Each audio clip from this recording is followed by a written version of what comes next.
Spain کے شہر اندلوزیا میں ایک لڑکا رہتا تھا جس کا نام سنٹیاگو تھا۔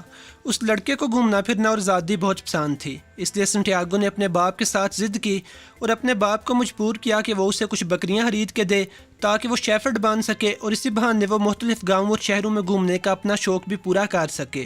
اس کے باپ نے اسے بکریاں خرید دیں جنہیں وہ ایک گاؤں سے دوسرے گاؤں چراتا پھرتا۔ کچھ دن پہلے سنٹیاگو تعریفہ نامی گاؤں میں ایک لڑکی سے ملا تھا اور اب اس کا دل کر رہا تھا کہ وہ دوبارہ اسی گاؤں میں جائے تاکہ اس لڑکی سے ملاقات کر سکے۔ اس لیے وہ اپنی بکریوں سمیت تعریفہ نامی گاؤں کی طرف نکل پڑا۔ تعریفہ کے راستے میں رات ہو گئی۔ سنٹیاگو نے سوچا کہ اسے آرام کر لینا چاہیے اور صبح اٹھ کے وہ آگے چل دے گا۔ قریب ہی سنٹیاگو کو ایک پرانا سا چرچ نظر آیا جو بالکل ویران پڑا تھا۔ سنٹیاگو نے اپنی بکریوں کو اس چرچ کے اندر گھسایا اور خود باہر آ کے ایک سیکامور نامی درخت کے نیچے سو گیا۔ سوتے ہوئے اس نے ایک خواب دیکھا کہ مصر میں پیرامڈس کے نیچے بہت زیادہ خزانہ دبا ہوا ہے اور وہ خزانہ سنٹیاگو کو اپنی طرف بلا رہا ہے۔ اتنے میں اس کی آنکھ کھل گئی۔ اس نے اپنے ماتھے سے پسینہ صاف کیا اور سوچا کہ آج وہ ضرور کسی سے اس خواب کا مطلب پوچھے گا، کیونکہ وہ پہلے بھی کئی دفعہ یہ خواب دیکھ چکا تھا۔ صبح اٹھ کے وہ ایک عورت کے پاس گیا جو خوابوں کی تعبیر بتاتی تھی۔ عورت نے کہا کہ وہ اسے اس کے خواب کی تعبیر بتا تو دے، لیکن اسے وعدہ کرنا ہوگا کہ جب اسے وہ خزانہ مل جائے گا تو اس خزانے کا 10واں حصہ اس عورت کو دے گا۔ شیفرڈ نے کہا کہ یہ تو کوئی مشکل بات نہیں، جب اس کے پاس اتنا زیادہ خزانہ ہوگا تو اسے 10واں حصہ کسی اور کو دیتے ہوئے کوئی اور محسوس نہیں ہوگی۔ عورت نے شیفرڈ سے کہا کہ وہ فوراً مصر کی طرف نکل جائے اور پیرامڈس کے نیچے جا کے کھدائی کرے، وہاں پہ خزانہ موجود ہے جو واقعی شیفرڈ کو مل جائے گا۔ اس عورت کی بات سن کے شیفرڈ کو یقین نہ آیا۔ اس نے اس عورت کو فراڈ اور جھوٹا سمجھا اور کہا کہ یہ سب کچھ تو میں پہلے ہی خواب میں دیکھ چکا ہوں، اور وہاں سے واپس چلا آیا۔ واپسی پہ شیفرڈ بازار میں کسی کام سے رکا۔ وہیں پہ ایک بوڑھا آدمی اس کے قریب آ کے بیٹھ گیا اور باتیں کرنے لگا۔ شیفرڈ کا دل اس بوڑھے کے ساتھ باتیں کرنے پہ بالکل بھی نہیں کر رہا تھا، لیکن اچانک ہی اس بوڑھے نے کہا کہ وہ اسے اس خزانے کو حاصل کرنے میں مدد دے سکتا ہے۔ شیفرڈ نے حیرت سے اس بوڑھے آدمی کی طرف دیکھا، لیکن پھر فوراً ہی اسے خیال آیا کہ یقیناً اس عورت نے اس بوڑھے آدمی کو میرے پیچھے لگایا ہوگا تاکہ مجھے بیوقوف بنا سکے۔ لیکن اس بوڑھے آدمی نے کہا کہ وہ کسی عورت کو نہیں جانتا۔ اس کے بعد اس بوڑھے آدمی نے سنٹیاگو کے والد اور والدہ کا نام زمین پہ لکھا اور ساتھ ہی کچھ ایسے راز بھی لکھ ڈالے جو سنٹیاگو نے کبھی کسی کو نہیں بتائے تھے۔ یہ دیکھنے کے بعد سنٹیاگو بہت حیران ہوا اور توجہ سے اس بوڑھے آدمی کی بات سننے لگا۔ بوڑھا بولا کہ وہ اسے اس خزانے کا پتہ بتا سکتا ہے، لیکن شرط یہ ہے کہ وہ اسے اپنی بکریوں کا 10واں حصہ دے دے۔ شیفرڈ کہتا ہے کہ وہ اسے اپنی بکریوں کا حصہ تو نہیں دے سکتا، لیکن وہ وعدہ کرتا ہے کہ وہ اسے اس خزانے کا 10واں حصہ ضرور دے گا۔ بوڑھا جواب دیتا ہے کہ میں تمہیں کسی ایسی چیز کے بدلے کوئی راز کیسے بتا سکتا ہوں جو ابھی تک تمہاری اپنی ملکیت ہی نہیں۔ لڑکا یہ سن کے سوچ میں پڑ جاتا ہے۔ بوڑھا اسے کہتا ہے کہ جب آدمی چھوٹا ہوتا ہے تو اپنے خوابوں اور منزل کے بارے میں بڑا پرجوش ہوتا ہے اور ان کے پیچھے جانے سے ڈرتا نہیں، لیکن جیسے جیسے بندے کی ایج گزرتی جاتی ہے بندہ منفی خیالوں میں گھرنے لگتا ہے اور اسے اپنی منزل کو پانا اور خوابوں کو پورا کرنا امپاسبل سا لگنے لگتا ہے۔ لیکن حقیقت یہ ہے کہ جب بندہ سچے دل سے اپنی منزل کے حصول کے لیے نکل پڑتا ہے تو ساری کائنات اسے اس کی منزل کے حصول میں مدد کرتی ہے۔ بوڑھے کی باتیں سن کے سنٹیاگو سوچ میں پڑ گیا اور آخر یہ فیصلہ کیا کہ اسے بوڑھے آدمی کی بات مان لینی چاہیے۔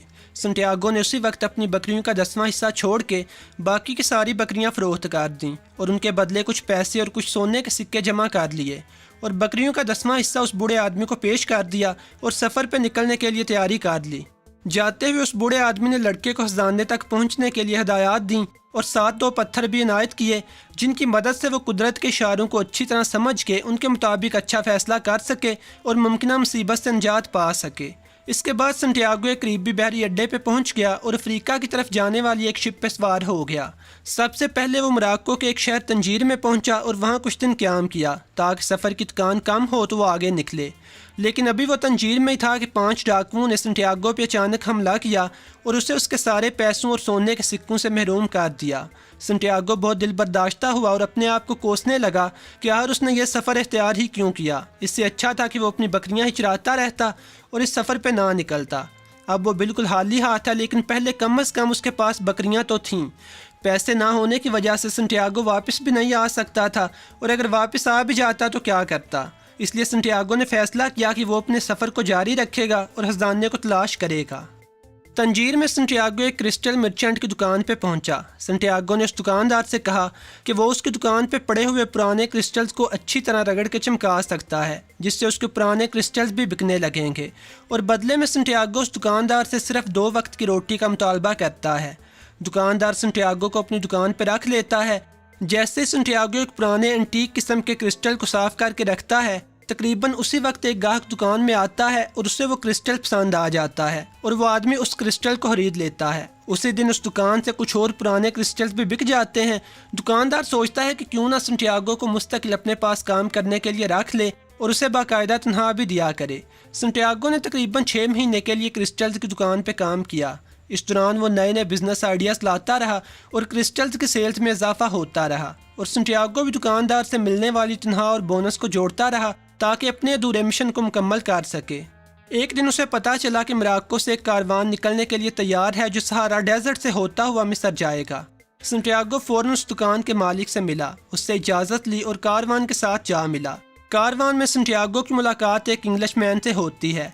इंग्लैंड से आया हुआ यह आदमी संटियागो को बताता है कि वो एक अल्केमिस्ट की तलाश में जा रहा है जिसकी उम्र तकरीबन 250 साल है, और वो अल्केमिस्ट लोहे और दूसरी धातुओं को सोने में बदलने की सलाहियत रखता है।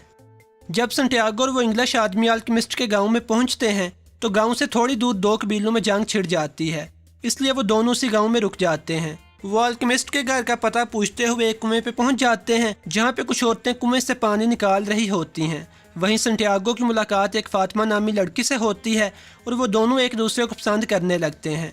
इसके बाद भी संटियागो रोजाना उस कुएं पे जाता है और फातिमा से बातें करता है। जब वो इंग्लिश आदमी और संटियागो अल्केमिस्ट के पास जाते हैं तो अल्केमिस्ट उस इंग्लिश आदमी से कहता है कि इतने लंबे अरसे से तुम मेरी तलाश में हो, क्या इस दौरान कभी तुमने खुद कोशिश की है कि तांबे और दूसरी धातुओं को सोने में कन्वर्ट कर सको? इंग्लिश आदमी जवाब देता है नहीं, उसने कभी कोशिश नहीं की। जिस पे अल्केमिस्ट कहता है कि फिर जाओ और पहले कोशिश करो। संटियागो को उस गांव में रहते हुए काफ़ी दिन हो जाते हैं और इतना लंबा सफ़र करते हुए संटियागो कुदरत के इशारों को समझने लगता है, और उस पहले वाले बूढ़े आदमी के दिए हुए 2 पत्थर अब भी उसके पास होते हैं। एक दिन वो सुबह उठता है तो 2 बाजुओं को लड़ते हुए देखता है और समझ जाता है कि इस गांव पे हमला होने वाला है, इसलिए वो गांव के सरदार के पास जाता है और कहता है कि एक फ़ौज उस गांव पे हमला करने वाली है। जिसके बाद सरदार अपने गांव की फ़ौज को हमले के लिए तैयार रहने का हुक्म दे देता है और साथ संटियागो से कहता है कि अगर उसकी बात पूरी ना हुई तो उसे कत्ल कर दिया जाएगा। उससे अगले दिन एक फ़ौज वाकई उस गाँव पर हमला कर देती है और पेश की तैयारी होने की वजह से उस गाँव की फ़ौज जंग जीत जाती है। गांव का सरदार संटियागो से बहुत मुतासर होता है और इनाम में उसे ढेर सारे सोने के सिक्के इनायत करता है और अपने गांव में कौंसलर भी बना देता है। अब संटियागो सोचता है कि उसे उस गांव में रुक जाना चाहिए, उसके पास सोने के सिक्के भी हैं और वो उस गांव में कौंसलर भी है, और सबसे अहम बात यह कि फातिमा भी यहीं रहती है। अगले दिन सुबह जब संटियागो कुएं पे फातिमा से मिलता है तो फातिमा उसकी बातों से इत्फाक नहीं करती। फातिमा संटियागो से कहती है कि मैं एक सहराई औरत हूँ और सहराई औरतों को इंतज़ार करने की आदत होती है, इसलिए तुम मेरी फिक्र ना करो और तुम्हारा जो भी मकसद है पहले उसे पूरा करो। उसी रात संटियागो अल्केमिस्ट से मिलता है और उसे सारी बात बताता है। अल्केमिस्ट संटियागो को समझाता है और ख़ुद भी संटियागो के साथ जानने की तलाश में निकल पड़ता है और संटियागो से कहता है कि जहाँ तक मुनासिब हुआ वो इस सफ़र में उसका साथ देगा। जब वो दोनों सफ़र पर निकलते हैं तो कुछ आगे जाके एक कबीले के लोग उन्हें गिरफ्तार कर लेते हैं और जासूसी का इल्ज़ाम लगा देते हैं। अल्केमिस्ट कबीले के सरदार को बताता है कि वो जासूस नहीं है, बल्कि वो तो सिर्फ शिकार के लिए निकले थे और उन्हें गिरफ्तार कर लिया गया है। कबीले वाले यकीन नहीं करते और संटियागो के सोने के सिक्के छीन लेते हैं। अचानक अल्केमिस्ट कबीले के सरदार से कहता है कि ये लड़का एक जादूगर है जो 3 दिन में अपने आप को हवा में बदल लेगा और यह हवा इतनी तेज़ हो सकती है कि तुम्हारे सारे कबीले को उड़ा ले जाए। यह सुन के सरदार खूब हंसता है और फिर गुस्से में उससे कहता है कि अगर इस लड़के ने 3 दिन के अंदर अंदर अपने आप को हवा में ना बदला तो वो उन दोनों को कत्ल करवा देगा।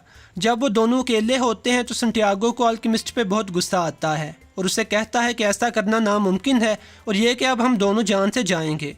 अल्केमिस्ट जवाब देता है कि अगर मैं ऐसा ना कहता तो अब तक हम दोनों मारे जा चुके होते, लेकिन अब हमारे पास एक अपॉर्चुनिटी है कि हम अपनी जान बचा सकें।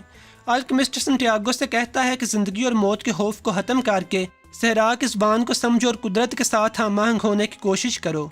तीसरे दिन संटियागो सहरा में रेत के सबसे ऊंचे टीले पर जा खड़ा होता है और सूरज की तरफ मुंह करके अपनी ज़ात को कायनात के साथ हम आहंग करने की कोशिश करने लगता है और आखिरकार एक तेज़ तूफान लाने में कामयाब हो जाता है, जिससे डर के कबीले के लोग उन्हें फ़ौरन छोड़ देते हैं जिस के बाद अल्केमिस्ट और संटियागो आगे निकल जाते हैं।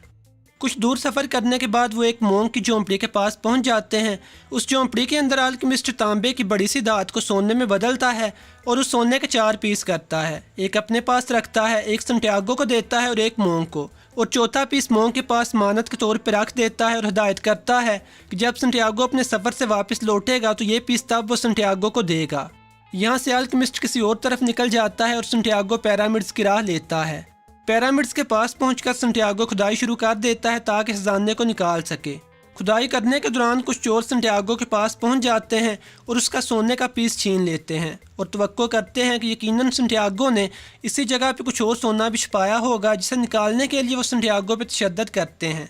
संटियागो उनके तशद्दुद की वजह से मजबूर होकर उन्हें अपने ख्वाब के बारे में बता देता है कि किस तरह वो अपने ख्वाब के मुताबिक सफ़र करता हुआ खजाने की तलाश में यहाँ पहुँचा है। उसकी बात सुन के चोर बहुत हंसते हैं। उनमें से चोरों का सरदार कहता है कि ऐसा ये ख्वाब मुझे भी आया था। मैंने ख्वाब में देखा कि स्पेन में तारीफा नामी एक गांव है। उस गांव में एक टूटे हुए चर्च के पास सीकामोर नामी एक दरख्त है जिसके नीचे खजाना दबा हुआ है, लेकिन मैं तो कभी उस खजाने को ढूंढने नहीं निकला, भला इस तरह कोई अपने ख्वाबों के पीछे लगता है। इसके बाद चोरों का सरदार संटियागो को ज़हनी तौर पर माजूर समझ के छोड़ देता है। चोरों के जाने के बाद संटियागो खूब हंसता है और अब उसे पता चलता है कि असल में उसका खजाना तो उसी दरख्त के नीचे दबा हुआ था जिस दरख्त के नीचे वो सोया था, क्योंकि उसके ख्वाब में मिस्र से मुराद वही सीकामोर नाम का दरख्त था जो सबसे पहले मिस्र में उगा था और उसके बाद बाकी दुनिया में पहुंचा था। संटियागो वहां से वापसी का सफ़र शुरू करता है और आके उसी सीकामोर नामी दरख्त के नीचे से खजाना निकाल लेता है और वापस फातिमा के गाँव की तरफ चल पड़ता है। अब इस कहानी में लेसन ये था कि बंदे को कभी भी अपने ख्वाबों की तलाश में जाने और उनके लिए मेहनत करने से नहीं रुकना चाहिए।